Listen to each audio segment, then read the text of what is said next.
wabarakatuh.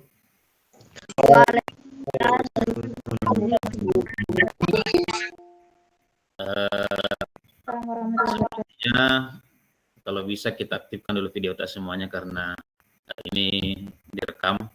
Nanti kita akan publikasikan kegiatan kita hari ini. Apa kabar semua adik-adik? Baik, Ustaz. Ya, karena ini pertemuan pertama, mungkin saya hanya merefresh kembali. Ini semester berapa ya? Semester 5 ya? 5, Ustaz. 5 ya? 5. Ya, oke. Hari ini saya hanya akan merefresh saja tentang pemahaman kita tentang syariah dan fikih. Kemarin kalau saya tidak salah atau 2 hari yang lalu, KT-nya saya berikan link jurnal ya untuk dibaca. Sudah dibaca ya? Sudah dikirimkan oleh KT-nya? Sudah, Ustaz. Sudah dibaca ya? Ya. Oke. Dan konsep fikih syariah sejak kita semester 1, bahkan nama fakultas kita Fakultas Syariah. Harus kita pahami dengan baik. Sebenarnya apa itu konsep syariah, apa itu fikih. Ada yang bisa jelaskan dulu? Apa itu syariah? Mungkin Fatan dulu, Muhammad Fatan. Ya, silakan. Apa yang Anda pahami tentang syariah, Fatan? Bismillahirrahmanirrahim. Yang saya pahami tentang syariah itu, Ustaz, ada aturan yang berasal dari Al-Quran dan hadis yang memang benar-benar berasal dari Allah Subhanahu wa Ta'ala. Kemudian satu, tidak ada perbedaan pendapat karena memang dari Allah nih. Terus Jadi itu syariah ya. Ya, oke. Kalau Nisa, gimana Nisa Ulhaq? Gimana pemahaman tentang syariah? Ya, sependek atau sepanjang pemahaman tentang syariah. Menurut itu pengertian syariah, Ustaz, adalah hampir sama yang tadi dia bilang Fatan, tapi itu bersifat muamalah. Itu fikih muamalah. Ya, Hampir sama. oke. Ya, jadi itu syariah nanti kita uraikan. Lalu kemudian apa namanya kata yang radif dengan syariah adalah fikih. Nah, kalau fikih, apa yang ada yang bisa menjelaskan fikih? Lima Pak. Coba apa yang Anda pahami tentang fikih? 5 Pak. Terima kasih. Apa, Ustaz? Apa itu fikih? Kalau fikih itu yang bermakna dengan pengetahuan akan hukum Islam yang berdasarkan dari dasar sumber dan Ya, oke, bagus. memerlukan segala metode. Ya, oke. Kalau Nurfaina, apa yang Anda pahami tentang fikih? Ya, Ustaz. Apa yang kita pahami tentang fikih?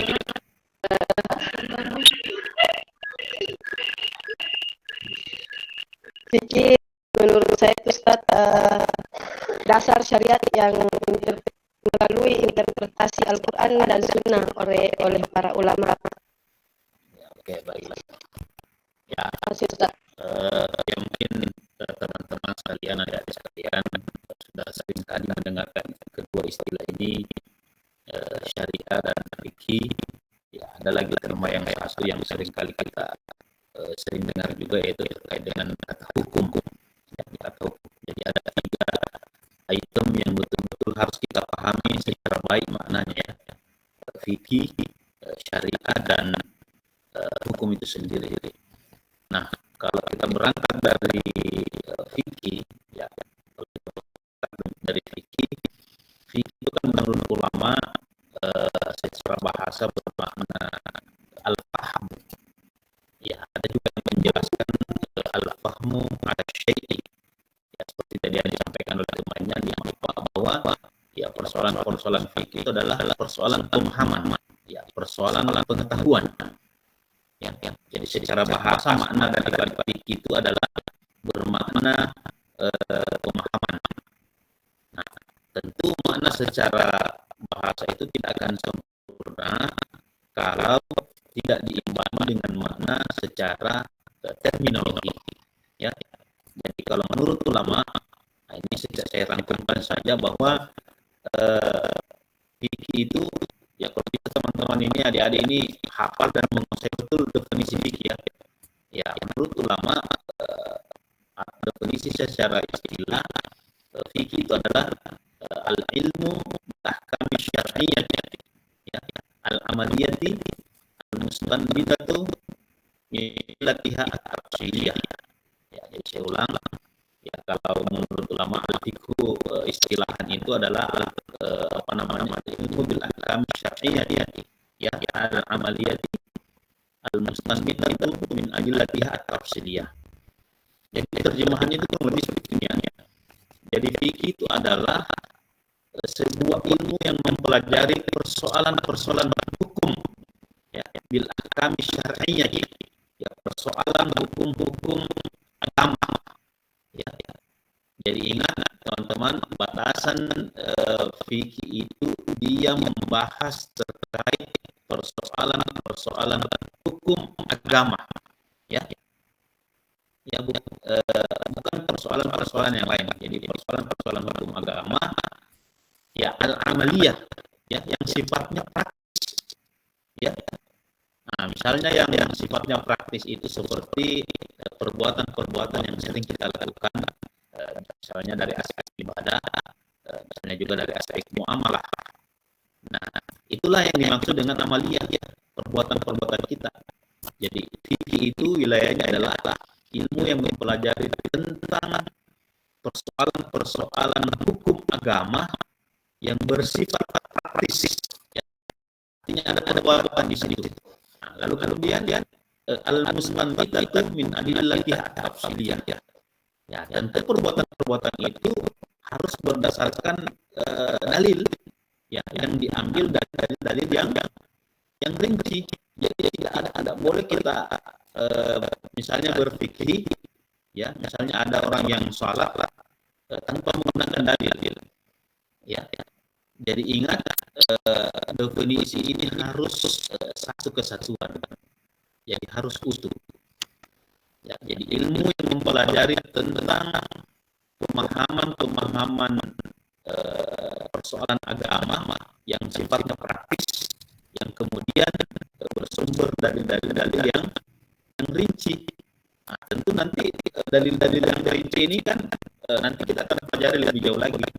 Nah, misalnya menurut ulama dalil-dalil itu kan secara umum itu ya, ada dalil yang disepakati, ada dalil yang tidak disepakati. Nah, misalnya sumber hukum Islam yang disepakati itu kan ada 4 ya. Yang mana itu sumber hukum Islam yang disepakati? Nah, yang pertama kan ada Al-Quran, ada hadis atau sunnah, ada ijma, ada qiyas. Nah, kalau yang tidak disepakati sumber hukum Islam atau dalil yang tidak disepakati kan banyak.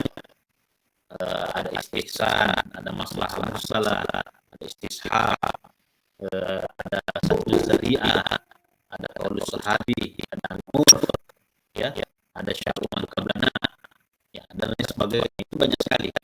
Nah, kenapa dikatakan sumber hukum Islam yang disepakati yang 4 tadi itu? Karena seluruh ulama ya, namanya ulama-ulama mazhab itu menggunakan misalnya Al-Quran, hadis, ijma, qiyas itu kan disepakati karena seluruh ulama mazhab menggunakan.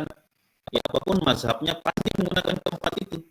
Ya, misalnya mazhab Hanafi menggunakan Al-Quran, Syafi'i juga begitu, Maliki. Nah, dan dalil yang tidak disepakati, ya dikatakan tidak disepakati karena tidak seluruh ulama menggunakan. Ya, misalnya ada ulama yang menggunakan istihsan, misalnya ulama dari kalangan Hanafi yang menggunakan istihsan, dari kalangan mazhab Syafi'i menolak istihsan. Ya, sampai ada pernyataan Syafi'i kan, man istahsana fahuwa raddun. Ya, siapa yang beristihsan maka di kalangan kami itu akan tertolak. Ya, begitu juga misalnya ada yang menggunakan maslahah mursalah misalnya. Mazhab Maliki dikenal istilah maslahah mursalah. Misalnya di kalangan mazhab Hanafi tidak mengenal istilah itu. Ya, katakanlah seperti itu ya. Jadi itu yang harus kita uraikan dengan baik. Ya, jadi saya ulang kembali bahwa persoalan fikih itu dia sebuah pemahaman ilmu yang mempelajari tentang hukum-hukum agama yang berkaitan dengan perbuatan kita. Perbuatan itu harus diambil dari dalil-dalil yang rinci. Ya, jadi itulah fikih. Nah, kalau syariah seperti tadi yang sudah banyak disampaikan oleh temannya tadi, ada Fatan yang menyebut juga, misalnya syariah itu kan dia lebih luas dari fikih. Nah, kalau kita lihat maknanya secara bahasa kan, syariah itu bermakna masdarul ma, ya, sumber mata air. Jadi persoalan syariah itu sebenarnya inilah yang memberikan kita jalan hidup, ya, petunjuk hidup. Ya, makanya secara bahasa bermakna masdarul ma, ya, sumber mata air. Ya, coba lihat di kampung-kampung kan. Kalau misalnya di kampung itu ada sumber mata air, ya pasti ada kehidupan di situ. Ya, pasti ada kehidupan. Ya, sebaliknya kalau misalnya tidak ada sumber mata air, pasti kampung itu akan akan kering. Ya, bayangkan coba kalau kita kembali ke sejarah ya, Mekah itu yang nama awalnya itu kan Makkah dalam Al-Quran, di Makkah. Dia sebuah lembah, ya, Mekah itu sebuah lembah. Lalu kemudian dalam sejarah dikisahkan tidak ada kehidupan sama sekali. Nah, tiba-tiba Nabi Ibrahim itu diperintah oleh Tuhan untuk membawa anaknya ke sana. Ya, Ismail yang ketika itu masih bayi. Lalu kemudian singkat cerita muncullah air Zam-Zam. Nah, lalu kemudian tadinya Mekah itu sebuah lembah yang kering, lalu kemudian menjadi sumber kehidupan. Bahkan kalau kita lihat sekarang, Mekah ini menjadi kota yang sangat ingin kita kunjungi kan? Ya, sangat kita ingin kunjungi. Nah, kira-kira seperti itu syariah. Jadi syariah itu menjadi sumber kehidupan kita. Menganggap bahwa syariah itu hanya bersumber dari ajaran Islam saja. Secara terminologi, ya, terutama agama-agama samawi itu kan memiliki memiliki syariat tersendiri. Ya, misalnya syariah yang dibawa oleh Nabi Musa dengan Tauratnya, misalnya syariat yang dibawa oleh Nabi Daud dengan Zaburnya, ya, kemudian syariat yang dibawa oleh Nabi Isa dengan Injilnya. Nah, begitu juga dengan syariat yang dibawa oleh Nabi kita Muhammad SAW dengan kitab suci Al-Quran. Lalu kemudian kita menyebutnya dengan syariat Islam. Syariat ini harus kita pahami, dia cakupannya lebih luas dari fikih. Ya, kalau kita bisa katakan syariah itu mengandung 3 hal. Pertama, syariah itu berkaitan dengan persoalan-persoalan itikadiyah dulu. Ya, itikadiyah. Apa itu itikadiyah? Ya, persoalan keyakinan dulu.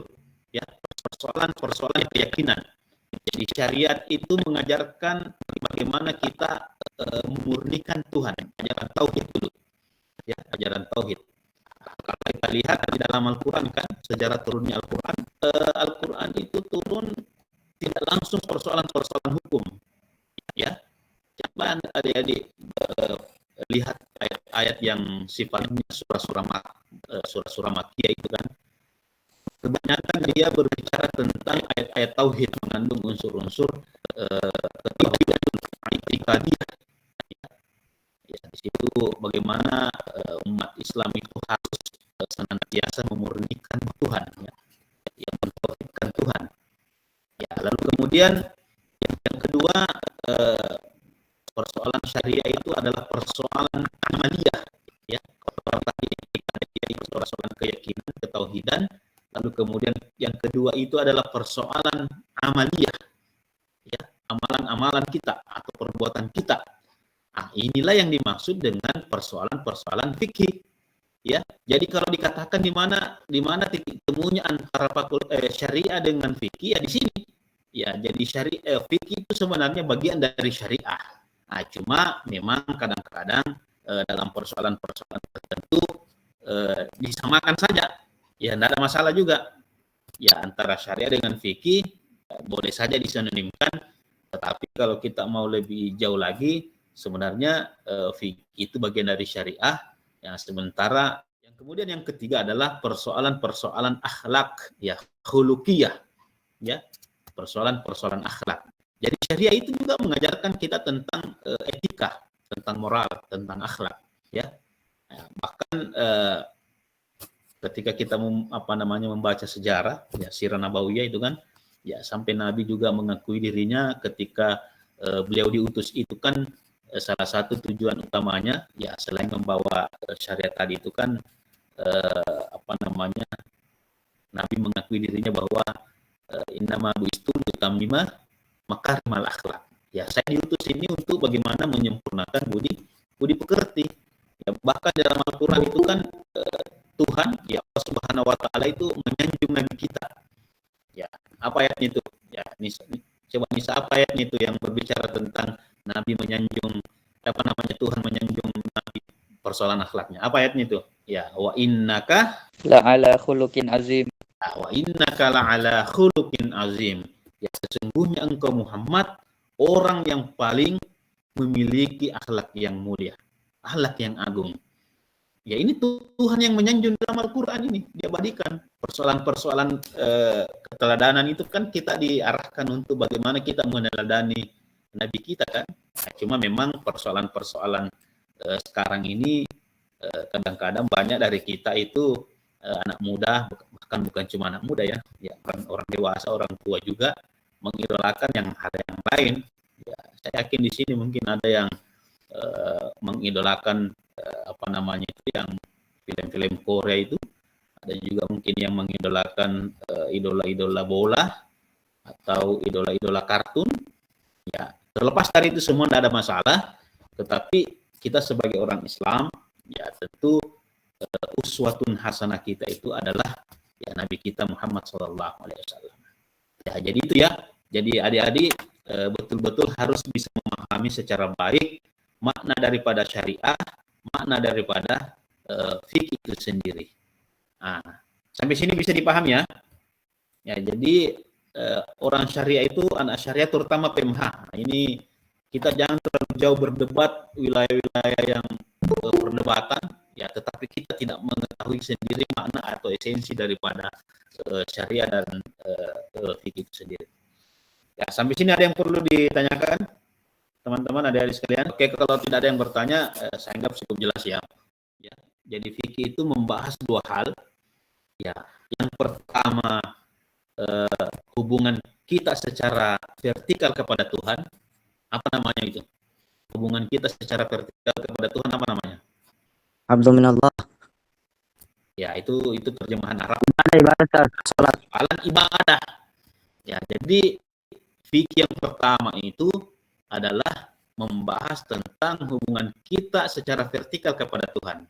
Hablum minallah kita dulu. Nah, inilah yang disebut dengan ibadah. Ya. Jadi yang pertama itu fikih membahas persoalan-persoalan ibadah.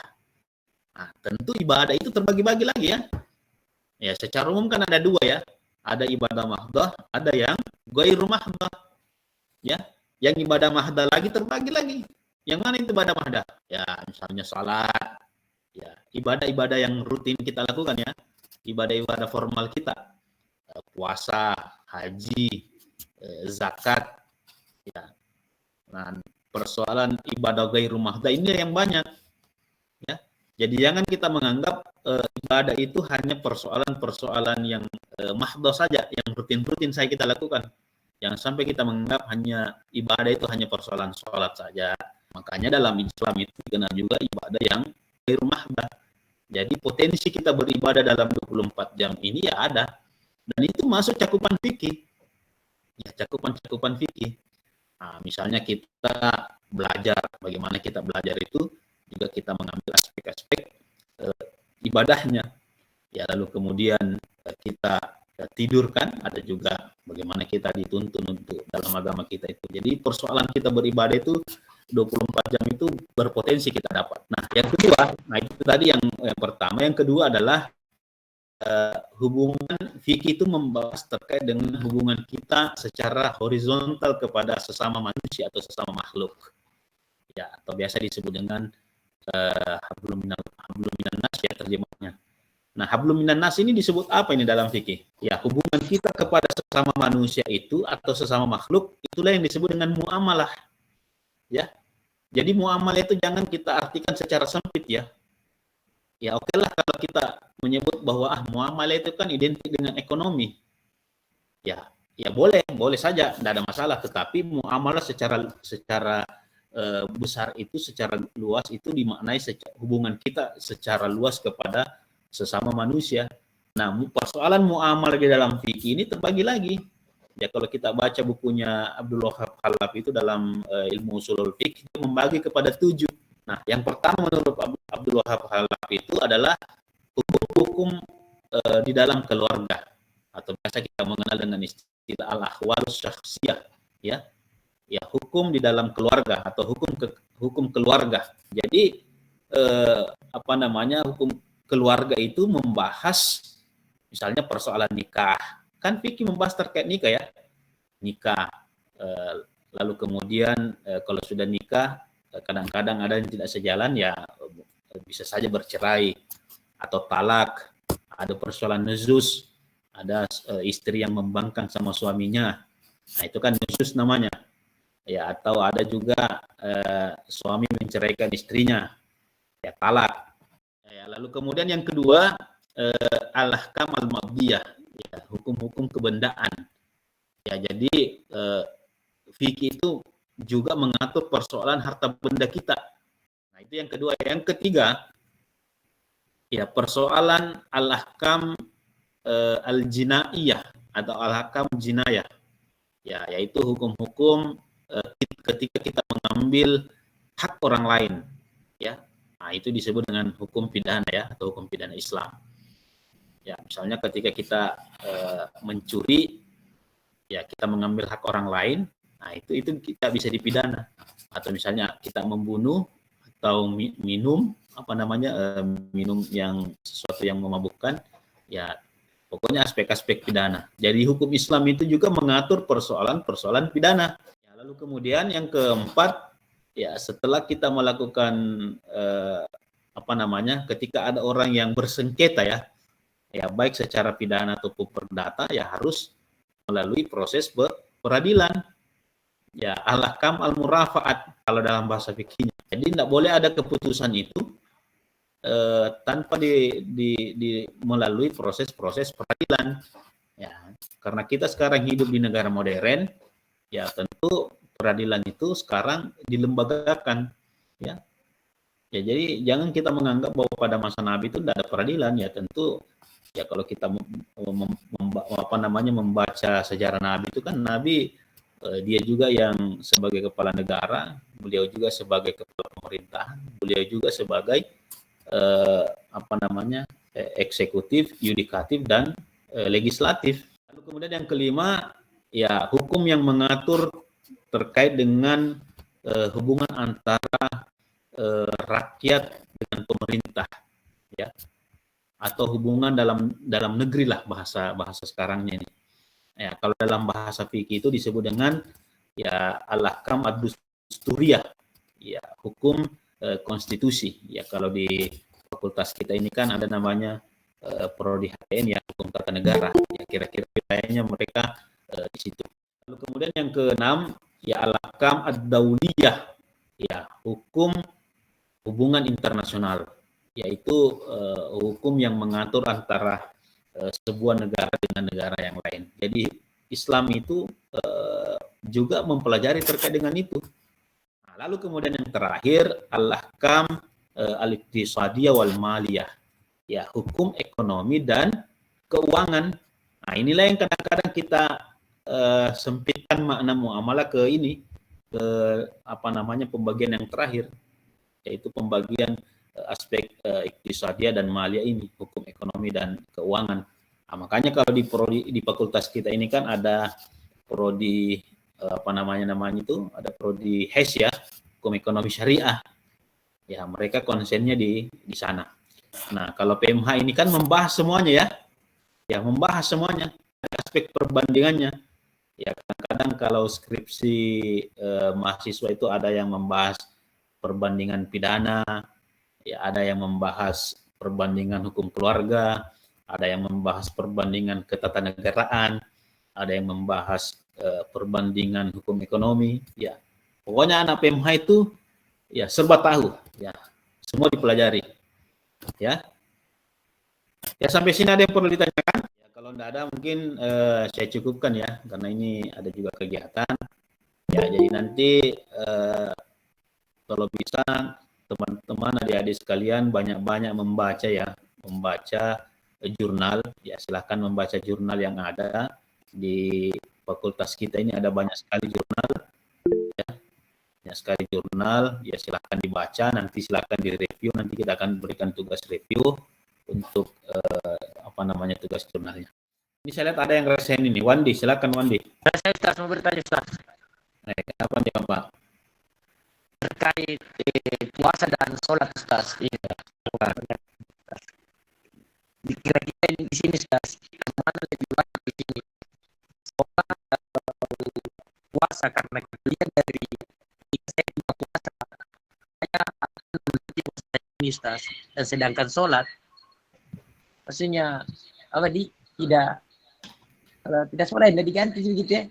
Oke, saya paham maksudnya. Iya. Begini, jadi kita harus pahami dulu, Andi Mapa dan teman-teman yang lain, bahwa persoalan ibadah itu semuanya memiliki hukumnya. Jadi ketika kita membahas terkait dengan fikih, ya fikih itu kan persoalan hukum. Ya ada 5 ya, makanya disebut dengan al-khamsah itu kan, hukum yang 5. Yang mana itu hukum yang 5 itu? Ada wajib, ada haram, ada makruh, sunnah, dan Mubah. Ya, dan mubah. Ya, jadi persoalan fikih itu ada 5 ini. Nah, misalnya persoalan salat. Salat itu kan bisa saja 5 hukumnya. Ya. Nah, misalnya ada salat bisa wajib. Ya, kapan itu? Ya, salat 5 waktu itu kan wajib. Ya, yang lain salat sunnah, ada beberapa salat sunnah. Ada juga salat kita dimakruhkan kita salat. Ada juga bahkan sampai haram. Kita tidak boleh salat. Misalnya perempuan yang lagi haid. Ketika ditanya tadi, apakah yang dimaksud tadi persoalan salat wajib? Tentu salat wajib yang dimaksud. Jadi kalau misalnya siapa tadi yang bertanya itu, Andi Mapa itu meninggalkan salat wajibnya, ya misalnya tadi tidak salat subuh, ya karena ketiduran. Ya bagaimana sikapnya Andi Mapa selama ini? Kalau seperti itu, ya ketika misalnya bangun, ya tetap salat subuh saja. Misalnya kenapa persoalan salat itu bukan kita diarahkan tidak mengganti ya. Memang kalau hadis terkait dengan begitu juga ayat puasa ya. Misalnya ketika kita tidak berpuasa Ramadan, ya puasa Ramadan yang dimaksud ya, bukan puasa yang lain. Misalnya perempuan yang tidak salat atau puasa karena haid selama 5 hari atau 1 minggu, lalu kemudian disuruh ganti di luar bulan Ramadan. Ya, kan seperti itu ketentuannya. Tetapi dalam persoalan salat, ya perempuan yang haid itu tidak dituntut untuk mengganti. Ya, tidak dituntut untuk mengganti. Beda laki-laki tadi ya. Ya, kasus antara laki-laki dan perempuan persoalan salat itu kan beda. Perempuan ada istilahnya haid, laki-laki tidak ada. Tidak ada alasannya laki-laki meninggalkan salat. Ya, beda perempuan. Ya, perempuan itu kan karena mereka misalnya haid, lalu kemudian persoalan salat mereka tidak dituntut untuk mengganti. Nah, makanya di dalam persoalan fikih perempuan itu memang ya secara alamiah, secara gender ya mereka disebut dengan an-nuqsan. Ya, ada yang kurang. Kenapa? Mereka tidak bisa sempurna ibadahnya. Ya, dalam tanda petik ya. Ya, misalnya dia dalam 1 bulan pasti meninggalkan salat, soalan haidnya. Beda kalau persoalan Ramadannya tadi, ya Nabi secara tegas, ya bahkan Al-Quran juga menegaskan bahwa itu harus diganti. Jadi fikih itu ingat tadi definisinya kan harus kembali kepada dalil, harus ada dalilnya. Ya, tidak boleh semata-mata persoalan-persoalan logika. Ya, sekalipun memang juga dibenarkan persoalan logika. Ya, kias itu kan banyak mengandung logika. Ya, cuma tidak 100% dia mengandung logika. Jadi misalnya Andi Mapa, kalau misalnya dan teman-teman yang lain, misalnya ketiduran, ya terlewatkan waktu onlinenya sholat subuh. Katakanlah sekarang itu waktu sholat subuh itu kurang lebih pukul 4.25 ya sekarang, lalu kemudian katakanlah berakhir itu atau terbitnya matahari itu katakanlah di jam 5.45, katakanlah seperti itu. Jadi ada durasi kita melaksanakan sholat subuh secara on time itu di range waktu kurang lebih 1 jam 20 menit atau 1 jam setengah lah. Nah, tetapi pada kondisi tertentu mungkin ketiduran, kecapean, terbangunnya nanti jam 7. Nah, ketika ya teman-teman atau adik-adik sekalian mengalami seperti itu, ya kita tetap melaksanakan sholat, lalu kemudian meniatkan sesuai waktunya. Ya, adaan kan di dalam ketika kita berniat sholat itu kan ada istilah adaan ya. Ya, usolli farda subhi ya rakataini mustaqbilal qiblati. Adaan. Kata adaan itu sebenarnya maknanya adalah melaksanakan sholat sesuai waktunya, itu namanya adaan. Ya, beda kalau kita di luar waktunya lagi. Nah, misalnya karena kita lalai.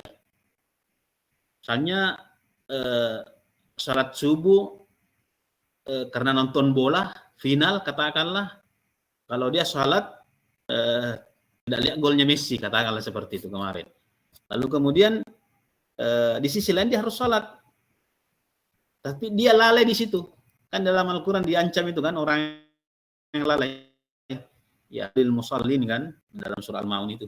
Nah, dalam kondisi seperti itu orang yang melewatkan sholatnya, melewatkan sholat karena tidak ada alasan-alasan yang dibenarkan, nah, maka dia harus mengqada sholatnya.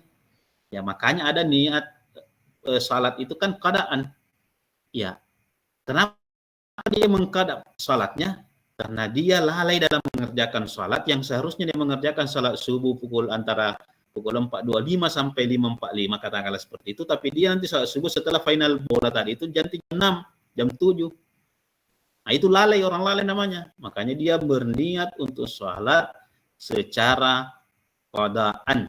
Ya, dia mengganti. Makanya disinilah problemnya sebenarnya.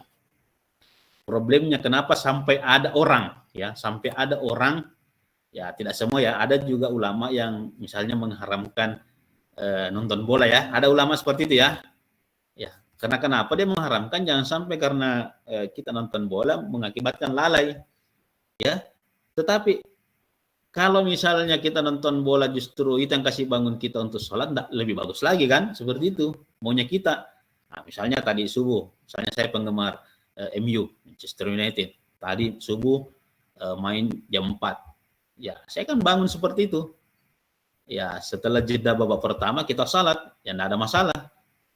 Nah, yang persoalan ulama yang dikhawatirkan, terutama ulama-ulama yang mengharamkan bola itu, atau beberapa game tertentu ya, misalnya ada juga yang mengharamkan game online, karena banyak anak muda itu tahan main game 10 jam, tapi ketika azan langsung tertidur.